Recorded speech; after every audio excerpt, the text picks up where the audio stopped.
Sanki böyle içeri koyuyorlardı ya. Bütün masraflarını masraf bıraktım. Böyle nafile bakışı ben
dakika.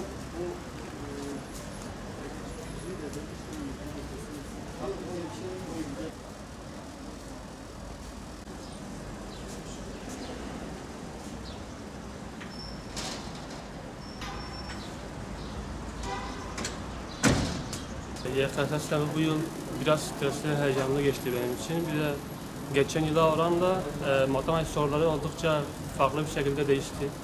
Yani daha çok mantığa dayalı sorular çıktı. Biraz daha zorladı bizi bu yıl.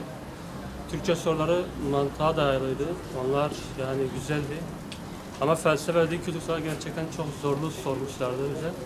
Yeni sistem yani bu yıl için fena değildi bence, iyiydi ama biraz zorladı bizi. Öyle diyebilirim. Yani her yıl değişen sınav sistemi için biz gençler için de iyi olmuyor. Yani çünkü hepimizi farklı bir şekilde yapıyor. Mesela biz YGS'ye çalışırken bu yıl birden YKS çıktı, biz ona çalışmaya çalıştık. Sınav sistemimiz ve bütün programlarımız değişti bir aniden. O yüzden bizim için iyi olmuyor yani sınavın değişmesi. İlk sınavda TYT'den girdik. İşte Türkçe kolaydı. Matematik, mantığa dayalı sorular olmuştu. Fen, sosyal iyiydi. Yalnız zamanımız bu sınavda yetmedi. Her sene değişen sisteme de olumlu bakmıyorum. Bu seneki yaptıkları sınav belki kolay olabilirdi ama her seneki değişiklik olduğu için mantıklı bulmuyorum. Her sene değişmemeli çünkü her sene değişince yeni bir sistem geliyor. Yeni bir sistem gelince de insanların çalışma düzeni değişiyor. Mesela bu sene mantığa dayalı sorular gelmişti. Halbuki biz üstü sayılardır, ne bileyim değişik konulardan bekliyorduk. Çoğu soru mantık dayalı, problem tarzı gelmişti. Yani her sene değişmemesi lazım sınav sistemi. Fazla söyleyecek bir şey yok zaten. Herkes bu sistemden rahatsız. Yani sistemin nasıl olduğu belli değil. Her yıl değiştiriyorlar. Biz de bu sistemden rahatsızız. Yani belli bir şey getirsinler artık. Sürekli değişmesini istemiyoruz. Bundan dolayı rahatsızız. Belirli bir sistem getirsinler ve bu sistemde sabit kalsınlar. Bunu istiyoruz. Vallahi şimdiki sınav sisteminden geneli %80 öğrenci geneli memnun değil, açık ve net değil. Çünkü her sene 4 senede bir, 3 senede bir sınav sistemi değişmektedir ve kimse sınav sistemine göre denge kuramıyor. Ve ayrıyeten yani 15 senedir okuyalım 2 saatlik bir deneme sistemine göre bir meslek sahibi oluyoruz. Yani gerçekten bu yanlış bir şey. hani biz öğrenci olarak kabul etmiyoruz. Yetkililer bunları yani çözüm üretsinler, yani belirli bir sınav sistemi oluştursunlar. Yani nasıl diyeyim size, sabit bir sınav sistemi, her sene değişmeyen ve her sene bir değişik sınav sistemi olmaz. Sadece bir sınav sistemi yeterli bizim için. İki çocuğum üniversite sınavına gidiyor. Yani iyi bir emek verdiler. Dershaneye gönderdim. Çocuklar bilmiyorum bu sistemde biraz zorlandılar ama matematikte hele biraz zorlandılar. Bu sene sanki diğer yıllara göre çocuklar daha az stresli oldu. Çünkü iki sınav olduğu için çocuklar için iyi oldu.